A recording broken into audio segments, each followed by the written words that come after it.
India under 19 और south Africa under 19 के दरमियान आज पहला सेमीफाइनल खेला गया।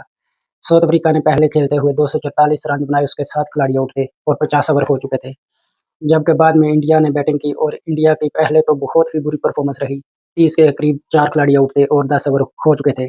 ऐसे लग रहा था ये मैच इंडिया बआसानी हार जाएगा। लेकिन बाद में क्या हुआ, साउथ अफ्रीका ने कहाँ पे गलती की और इसी के साथ ही इंडिया ने 2 विकेट से ये मैच जीत लिया।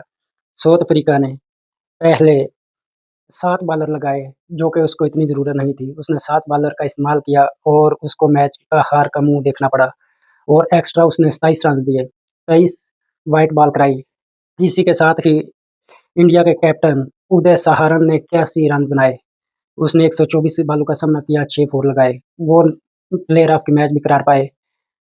अवानिश उन्होंने 10 रन बनाए। सचिन दास उन्होंने 96 रन की शानदार एक इनिंग खेली और इंडिया को फतह के करीब पहुंचा दिया। इसी के साथ ही इंडिया के 8 खिलाड़ी आउट और 48.5 ओवर में उसने ये मैच जीत लिया।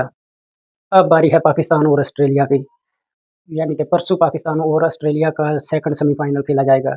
आप हमें अपनी राय राय से आगाज़ ज़रूर करें। कल परसों का मैच कौन जीतेगा, पाकिस्तान या ऑस्ट्रेलिया? और फाइनल में इंडिया तो पक्का हो चुका है।